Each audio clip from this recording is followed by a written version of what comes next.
Hi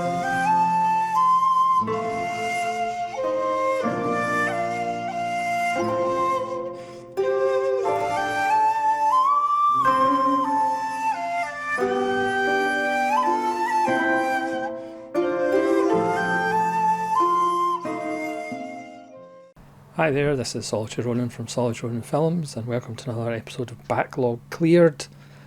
Today the backlog I have cleared is Dekanalog. This is a sister label of Vinegar Syndrome, so they're quite expensive and they have lovely slipcovers, even though one of the titles I have doesn't have a slipcover. These are, I would describe Dekanalog as anti-worlds, but more consistent. So they're not going to be everybody's cup of tea. They are from all around the world. I don't have the latest, but it is a backlog cleared, in part because there's not that many titles, but I'm counting it anyway, because a moral victory is still a victory. I was first introduced to this label by a friend of the channel, Chris Mohan, so it's his fault. He mentioned one of these films in one of his watch lists. I'll point it out when I get to it. But we're going to start with number 1. I did a random review of this, and this is Keep an Eye Out. Again, there's embossing on the slipcovers. They are that hard Vinegar Syndrome slipcover. They're maybe not as spectacular as the Vinegar Syndrome slipcovers. You can tell by the artwork what kind of film this is. It does star Benoit Poelvoorde. This is from Belgium. Of course, he's more famous for being the protagonist in Man Bites Dog from 1992, that legendary film that offended quite a lot of people. You do get booklets, and you sometimes get little notes. So this is like the letter that appears in the film. And you get extras. This one's got a commentary by the director Quentin Dupieux, rehearsal footage. This is an absurdist kind of black comedy, but a suspect brought in to the police station to try and explain he found a dead body, and we see in flashbacks how it all happened. It does have an ending that perhaps might annoy lots of people, but if you go with it, it does have some kind of Kafka-esque elements. But again, very much like a lot of these films, you're probably either going to like it or you're not going to like it. So number 2 in the range is the film that Chris Mohan talked about. I'll put a link to the watch list that he did for Detention. So this is a Taiwanese horror film. As I said, Dekanalog goes all around the world. So there's countries that I don't really have too many films from. As I say, this is Taiwanese, set in a school. We all love horror films set in schools. This also has a political element as well.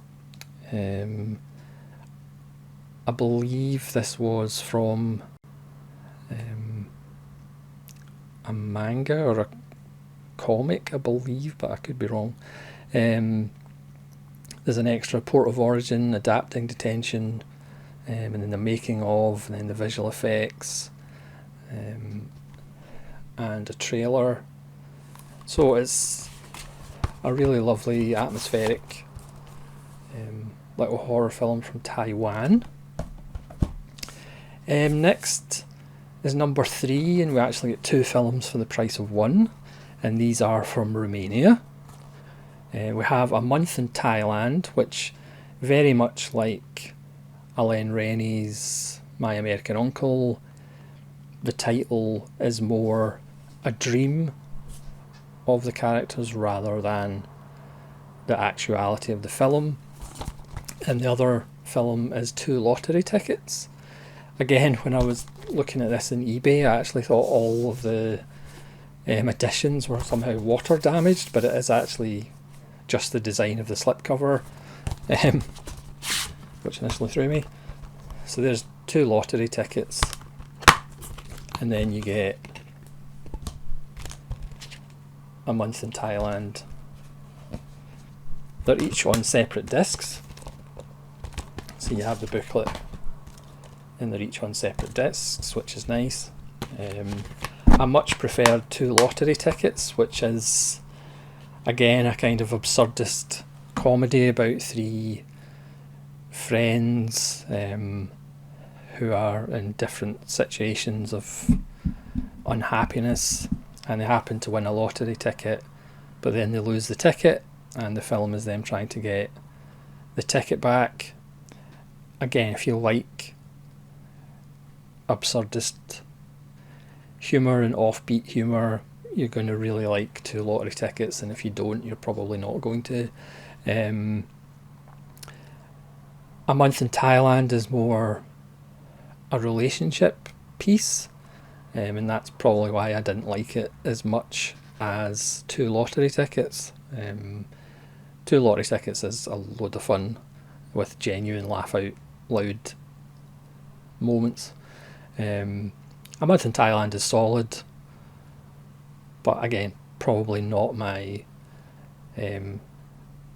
cup of tea. I mean, there is actually a comment from Variety, that bastion of variety, that calls 2 lottery tickets an existential absurdist cousin to the films of Jim Jarmusch and Aki Kaurismäki. So that pretty much describes it quite well. But for Dekanalog number 3, you do get 2 films for the price of 1. Number 4, I did a random review on.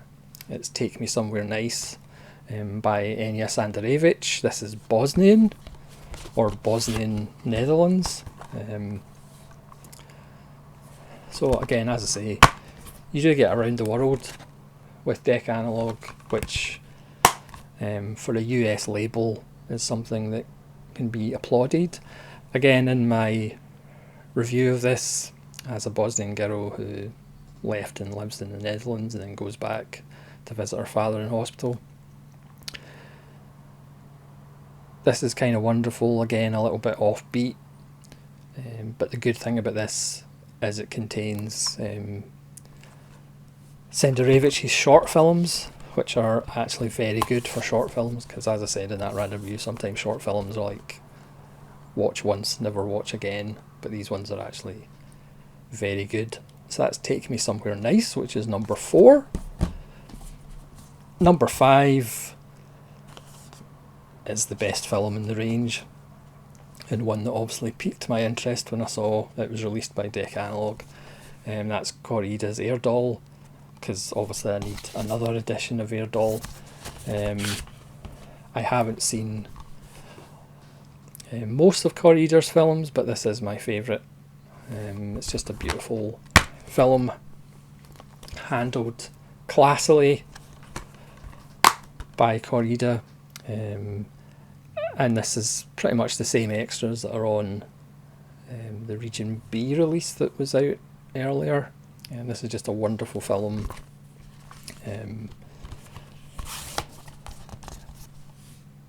So that is number 5. Then we get to number 6, which is the film I don't have the slipcover for, and it's the film that I liked the least. And this is KFC from Vietnam, so we're all the way over in Vietnam. This is only 69 minutes long, which is probably just as well. This was apparently notorious when it came out for extreme violence and nastiness. This should have been a really good satire on consumerism and capitalism and globalization, but it's just a fairly nasty little film with cannibalism and experiments of the Joseph Mengele kind. Pretty much everybody in it is a horrible character, so you don't have any feelings for any of them apart from they're terrible, horrible people. Some effects are good, but it's a fairly lifeless film, and again, it's 69 minutes long, and it's probably just as well, because if it was like 99 minutes long, it would just be far too much. Obviously, it would be a better film if there was a slipcover, but that's the only one that I wouldn't necessarily recommend to anybody. Number 7, we're going to Tunisia. Told you do get around a bit with Dekanalog. This is Dakra, which probably would make a nice little double bill with Baskin, which is the Turkish horror film. This is a lovely little film about 3 film students that they hear about this story about a witch, sounds familiar, and goes to they arrive, get kind of lost in the country and arrive at this small village, and then obviously all manner of strange and weird and disgusting things happen. This one has an introduction by the filmmaker. It's got a couple of trailers and an interview. It's actually a nice little film. It really does well with a creepy atmosphere, and again, it does have a really lovely slipcover. So that's Dekanalog. I am missing the latest release, Amigo, which is not the John Sayles Amigo, which, yeah, I'm not even going to guess what country that's from. It might be Spain, or it might be South America. I'm not actually sure. Argentina, maybe? I could be completely wrong. Yeah, an interesting label that I have Chris Mohan to blame for. Again, I really like all of these films apart from KFC. Again, partly because it doesn't have a slipcover, but partly just because it's quite nasty.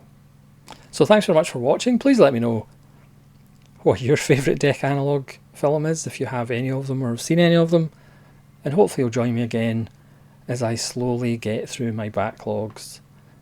Very, very slowly, but it helps if they're really small. So this is Solitude Ronin from Solitude Ronin Films, saying farewell.